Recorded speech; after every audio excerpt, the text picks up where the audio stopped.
छठ पूजा पर राजधानी दिल्ली में वो सियासी बवाल जिस पर चर्चा करने के लिए हमारे साथ इस वक्त मनोज तिवारी बीजेपी के नेता और सांसद जुड़ रहे हैं। मनोज जी, सबसे पहला सवाल आपसे यही, छठ पूजा सार्वजनिक जगहों पर करने की इजाजत हो, ये लड़ाई आपने अपने हाथों अपने कंधों पर ले तो ली है, लेकिन कोरोना के बढ़ते मामलों के मद्देनजर इसमें आपको कितनी मतलब ये कितना सही लग रहा है?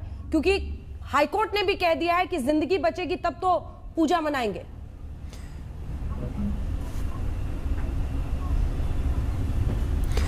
देखिए अंजना जी, दिल्ली की सिचुएशन बिल्कुल डिफरेंट है। हम भी चाहते हैं कोरोना से बचाव है, हम भी चाहते हैं कि कोरोना से लोग सतर्क रहें, लेकिन साथ ही साथ हम ये पूछना चाहते हैं कि जब बाज़ार खुल जाते हैं, साप्ताहिक बाज़ार खुल जाते हैं, यहाँ तक कि चीफ मिनिस्टर जब ये आदेश करते हैं कि छठ सार्वजनिक नहीं मनेगी, उसके 2 दिन बाद वो सार्वजनिक रूप से दिवाली मनाते हुए देखे जाते हैं। और वेडनेसडे, आज वेडनेसडे है, आज ही उनका आदेश है कि 24/7 सारे रेस्टोरेंट खुल जाएं, और वो इसलिए कि हमने असेंबली में वादा किया था।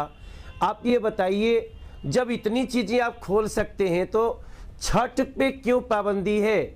हम कह रहे हैं छठ में तो ऑलरेडी शुद्धता का, स्वच्छता का और सोशल डिस्टेंसिंग का ही त्यौहार है, तो यहाँ तो एक व्रती चलती है, मुश्किल से 1 या 2 लोग उसके साथ रहते हैं। जैसे मुंबई में सांस्कृतिक कार्यक्रम को बैन किया गया, आप सांस्कृतिक कार्यक्रम बैन कर दो, लेकिन छठ तो करने दो। हो सकता है ऐसे ही बहुत लोग न जाएं, कहीं दूसरे तरह से अकेले में कर लें, लेकिन छठ पर पाबंदी लगा करके दिल्ली सरकार ने ये बता दिया है कि उसकी पाबंदी सिर्फ और सिर्फ छठ के लिए है। रेस्टोरेंट खोल रही है, शराब बंटवा रही है, साप्ताहिक बाजार की तस्वीरें आज तक पे हमने देखी। तो कुल मिलाकर के मैं पूछना चाहता हूं अरविंद केजरीवाल जी से कि छठ से ही दुश्मनी क्यों है? अगर कोरोना का संकट है तो हर जगह से आना चाहिए। शादी 50 आदमी के साथ हो सकता है, तो फिर 25 आदमी के साथ ही छठ भी हो सकता है। 25 से ज्यादा, 50 से ज्यादा नहीं इकट्ठे होंगे, ये भी तो करना चाहिए। ये हमारा कहना है। तब हमें लगता है कि अरविंद केजरीवाल जी, पता नहीं उनके मन में क्या है, वो सब कुछ खोल रहे हैं और उनका एक मंत्री कह रहे हैं कि पीक आवर समाप्त हो गया कोरोना का, वो कह रहे हैं कि लॉकडाउन लगा दो। दूसरे अब मनीष सिसोदिया जी कह रहे हैं नहीं, लॉकडाउन की जरूरत नहीं है। ये मजाक हो रहा है। अगर कोरोना का सच में संकट है, हाँ, तो फिर केवल छठ पे ही पाबंदी क्यों? ये हमारी इसकी क्या वजह दिखाई देती है? क्योंकि देखिए, बिहार के आए हुए जो लोग हैं यहाँ पर, वो एक बहुत बड़ा, मतलब अगर आप राजनीतिक रूप से भी देखिए तो वोट बैंक की तरह हर पार्टी उन्हें इस्तेमाल करती है और उनको इन लोगों की जरूरत पड़ेगी। फिर आपको ऐसे क्यों लग रहा है कि वो छठ को ही, बिहार के लोगों को ही टारगेट कर रहे हैं?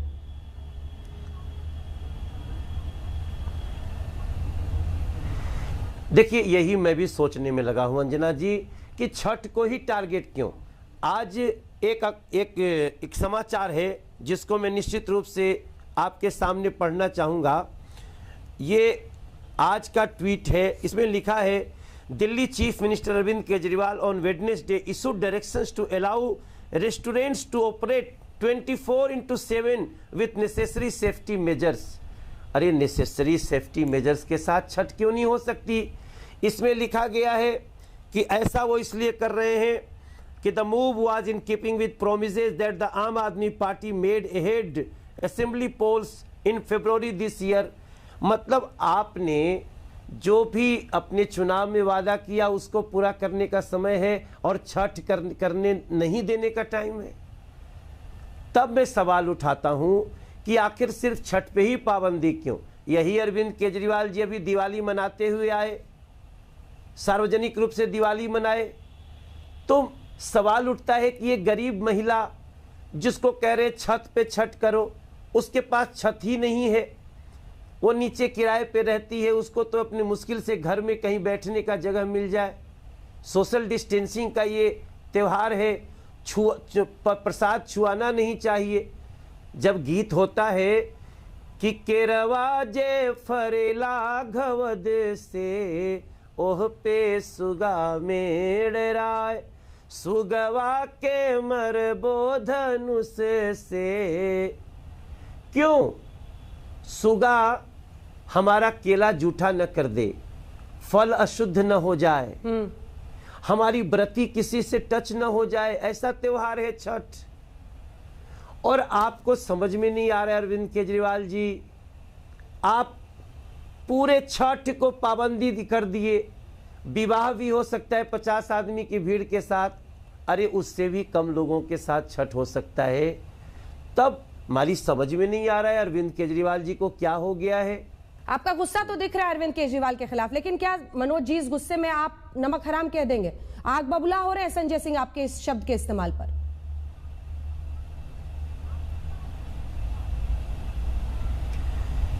शायद संजय सिंह जी भूल जाएंगे कि वो जनता का नमक खाते हैं दिया हुआ।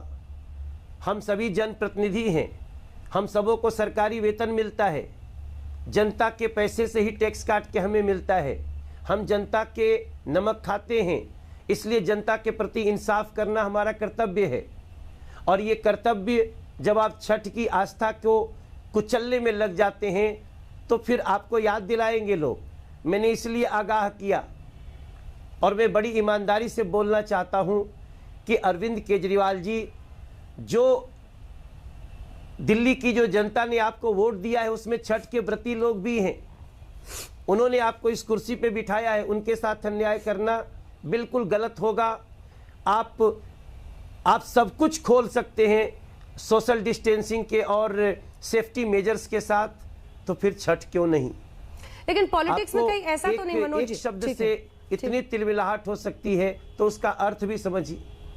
मनोज जी, ऐसा कहा जाएगा कि पॉलिटिक्स की वजह से आप बिहार के लोगों की हिमायती बनने के लिए इसको अपनी निजी लड़ाई बना रहे हैं, वरना आप देखिए ना, बाकी लोग इस तरह से मुखर होकर तो नहीं बोल रहे। आप, रवि किशन, कुल मिलाकर जो 2-4 पूर्वांचली हैं वो मिलकर बोल रहे हैं। तो निजी तौर पर आपने एकदम बिहार के लोगों की हिमायती बनने के लिए लड़ाई खेली हुई है, नजर अगले चुनाव पर है।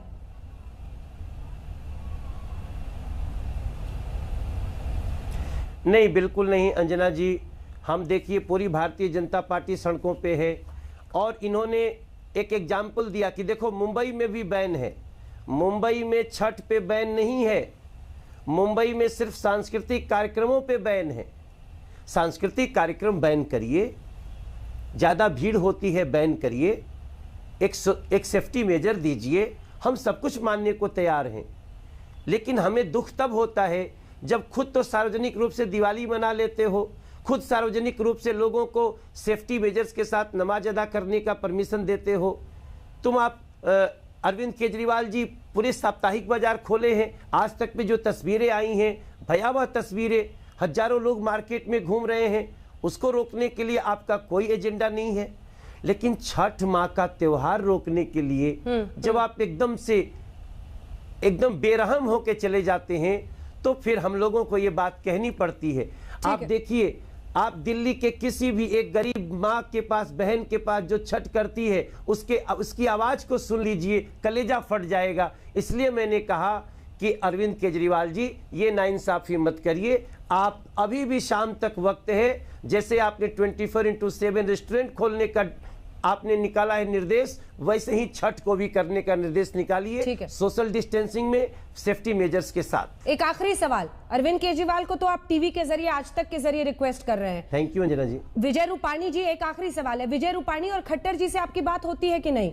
क्योंकि मुंबई में भी सार्वजनिक जगहों पर, समुद्र किनारे और तालाब किनारे छठ मनाने पर रोक लगाई गई है सार्वजनिक रूप से। ऐसे ही अहमदाबाद, सूरत, पंचकुला, इन जगहों पर भी है। तो सर सीधे फोन कीजिए रूपाणी जी को, उनको कहिए वहां भी इजाजत दे दें, बीजेपी शासित राज्य है।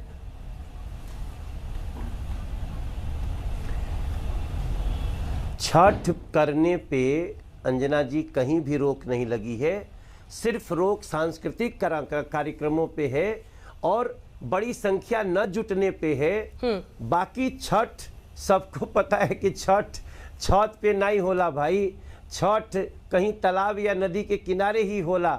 और हमारे प्रधानमंत्री जी ने स्पष्ट रूप में कहा है कि सोशल डिस्टेंसिंग के साथ, 2 गज की दूरी के साथ, मास्क लगा के छठ धूमधाम से करिए। और वो हर जगह हो रहा है।